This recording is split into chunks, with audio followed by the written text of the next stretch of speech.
మిత్రులందరికీ నమస్కారాలు. నా పేరు డాక్టర్ మురళి యాన్కిరెడ్డి. ఆరోగ్యమే ఆనందం. ఈ ఆరోగ్యం ఎలా వస్తుంది?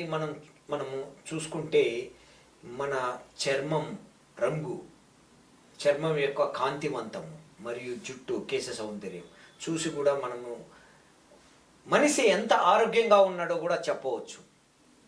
ఈ దశాబ్దంలో కేశ సౌందర్యం గురించి ఎన్నో పరిశోధనలు, ఎన్నో మందులు, ఎన్నో కాస్మెటిక్గా ఎన్నో హెయిర్ ఆయిల్స్, తినే మందులు కూడా, ట్యాబ్లెట్లు, క్యాప్సిల్స్, టానిక్స్ ఎన్నో వస్తున్నాయి. ముఖ్యంగా మన మనిషిలో అంటే ఆసియన్స్ తీసుకుంటే ఏషియన్లో 1,40,000 నుంచి 1,50,000 ఉంటాయి జుట్టు. మరియు మీరు వెస్ట్రన్ వాళ్ళని తీసుకుంటే వాళ్ళకు 90,000 మాత్రమే ఉంటాయి. ఇక ఆఫ్రికన్స్ని తీసుకుంటే రమారమిగా 1,00,000 పైన ఉంటాయి. ఇక ఆఫ్రికన్స్కు జుట్టు కర్లీగా ఉంటుంది.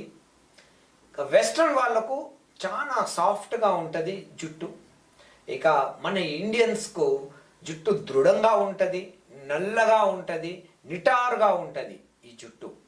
ఇక దీనికి జుట్టుకు రంగు మెలనిన్ అనే పదార్థం వల్ల మనకు వస్తుంది. ఇక ప్రోటీన్, కెరటిన్ అనే ప్రోటీన్ జుట్టు దృఢత్వాన్ని, జుట్టును పెంచడానికి ఉపయోగపడుతుంది. ఇక ఈ ఫాలిక్యుల్స్ అనేవి ఒక ఫ్యాక్టరీ లాగా పనిచేసి జుట్టు మ్యానుఫ్యాక్చరింగ్ చేస్తూ ఉంటుంది. ఈ జుట్టు స్త్రీలలో వస్తే ఫిమేల్ ప్యాటర్న్ బాల్నెస్ అంటారు, రాలడం. పురుషుల్లో హెయిర్ ఫాలింగ్ ఉంది అంటే అది మేల్ ప్యాటర్న్ బాల్నెస్ అంటారు. జుట్టుకు రాలడానికి చాలా కారణాలు ఉన్నాయి. ఆ కారణాల్లో కొన్ని సింపుల్ కారణాలతో పాటు మరియు కొన్ని క్యాన్సర్లు, కొన్ని ఎక్కువ హార్మోన్ ప్రాబ్లం వలన కూడా రావడానికి ఛాన్సెస్ ఉంది. మనకు ఈ తాజా పరిశోధనలు ఏం చెప్తున్నాయంటే ఈ జుట్టు రాలడానికి యువతలో ఎక్కువగా ఇప్పుడు ప్రాబ్లం వస్తుంది. ఇంతకుముందు 30-35 సంవత్సరంలో జరిగే ఈ బాల్నెస్, బట్టతల ఇప్పుడు యువతలో 22-23 ఏళ్ళ తర్వాతనే వస్తుంది. దీనికి ముఖ్య కారణాలు మన జీవన విధాన తేడాలు మరియు మనం నిద్రపోయే సమయం, ఇవన్నీ కలిపి, దాంతోపాటు హార్మోన్స్ చేంజెస్ అంటే ఎక్కువగా థైరాయిడ్ హార్మోన్ కానివ్వండి, ఇంకా డయాబెటీస్, ఇవన్నీ రావడం వల్ల కూడా ఈ జుట్టు రాలడానికి కారణాలు అవుతున్నాయి. ఈ జుట్టు రాలిపోవడం కూడా ఒక కారణం ఏంటంటే జుట్టులో రక్త ప్రసరణ సరిగా లేకపోవడం మరియు ఆ ఫాలికల్స్ దెబ్బతినడం. ఇక దీనిలో ఈ జుట్టు స్టేజ్లో మనం తీసుకుంటే ఒకటి జుట్టు పెరగడం స్టేజ్ ఉంటుంది. ఆ జుట్టు పెరగడం స్టేజి 3 సంవత్సరాల నుంచి 7 సంవత్సరాల వరకు పెరుగుతూ ఉంటుంది.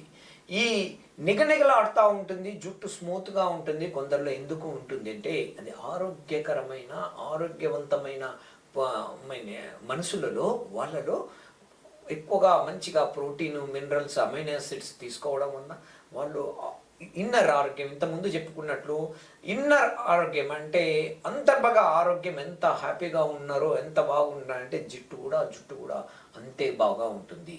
ఈ జుట్టు రాలిపోవడంలో ముఖ్యంగా జెనెటిక్, వంశపారంపర్య చరిత్ర, హార్మోన్ అసమతుల్యతలు మరియు న్యూట్రిషనల్ డెఫిషియన్సీ, నిద్ర అంటే మనం బయో క్లాక్ ఎగనిస్ట్గా నిద్రపోవడం. అంటే మామూలుగా మనం నిద్ర 10 గంటల నుంచి మార్నింగ్ 6 వరకు 7 వరకు పడుకుంటాము. వీళ్ళలో రాత్రిపూట పనిచేస్తారు, పగలంతా నిద్రపోతారు. ఇక విటమిన్ డి లేకపోవడం లోపం కూడా పనిచేస్తుంది. ఇక మన వర్జీనియా యూనివర్సిటీ ప్రకారము మన ఫాలికల్స్లో స్టెమ్ సెల్స్ అనే కొత్త రకంగా అది చనిపోకుండా అట్లనే ఉండేది. ఈ నెక్స్ట్ జనరేషన్లో ఆ స్టెమ్ థెరపీ ద్వారా జుట్టు మళ్ళా ప్రొడ్యూస్ చేయొచ్చని చెప్తున్నారు.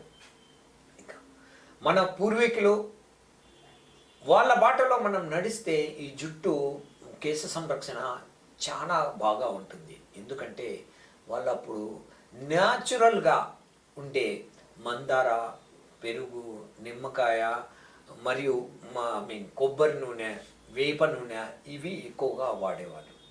ఇప్పుడు కూడా చాలా కాస్మెటిక్స్ కంపెనీలు ఈ ఆయిల్లే చేస్తాయి. ఇక జుట్టు రాలకుండా తీసుకోవాల్సిన ముఖ్యమైన జాగ్రత్తలు చాలా సింపుల్గా, వారంలో 2 సార్లు కొబ్బరి నూనెను గోరువెచ్చగా చేసి ప్లెయిన్ కొబ్బరి నూనెను మనం లైట్గా మసాజ్ చేయడం, ఐరన్ డెఫిషియన్సీ లేకుండా చూసుకోవడం. ఈ రక్తహీనత అనేది స్త్రీలలో చాలా ఎక్కువగా ఉంటుంది. దానికి సింపుల్గా మన ఇంట్లో ఇంతకుముందు పూర్వము మనం ఐరన్ కడాయిలో మనం వండి తినేవాళ్ళం. ఇప్పుడు అల్యూమినియం, స్టీల్ వచ్చిన తర్వాత వీటి గురించి మనం మర్చిపోయాం. ఆ ఐరన్ కడాయిలో వండుకొని తింటే ఆ న్యాచురల్ ఐరన్ మనకు వస్తుంది. దాంతోపాటు ఐరన్గా ఎక్కువ ఉండే అన్ని కూరగాయలు మరియు పాలకూర, బచ్చల కూర మరియు ఇవి తోటకూరతో పాటు దానిమ్మ పండ్లు, ఖర్జూరు, దీంట్లో బాగా ఐరన్ ఉంటుంది. ఇక పాలు, గుడ్లు వీటిలో కూడా మంచిగా పోషకాహారాలు ఉంటాయి. ఇక మనం చేయాల్సినది ఎక్కువసేపు వారంలో 1-2 సార్లు మాత్రమే షాంపూ పెట్టాలా, రోజు పెట్టకూడదు. ఆ షాంపూ కూడా హెర్బల్తో తయారైన షాంపూ వాడడం వలన మనము జుట్టును సంరక్షించుకోవచ్చు. చాలామంది పార్లర్లలో కెమికల్ థెరపీ, స్కాల్ప్ థెరపీ అని కొత్త పద్ధతులు వచ్చాయి.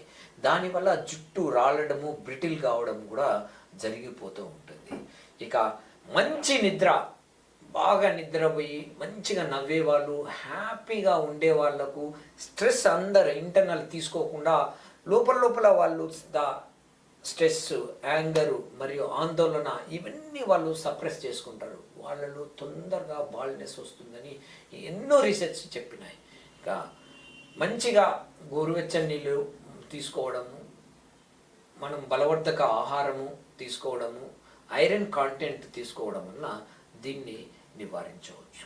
ఇక హోమియోపతి చికిత్సా విధానంలో ప్రమారంగా 300 రకాలకు పైన మందులు ఈ హెయిర్ ఫాల్కే ఉన్నాయి. దాంట్లో ముఖ్యంగా మనం తీసుకుంటే యాసిడ్ ఫ్లోర్, నాట్రమురాటికమ్, సిపియా, జబరండి మరియు ఫాస్ఫరస్, ఈ మందులు చాలా ఉన్నాయి. ఈ మందులను కాన్స్టిట్యూషనల్ థెరపీ ద్వారా మీరు తీసుకోవచ్చు.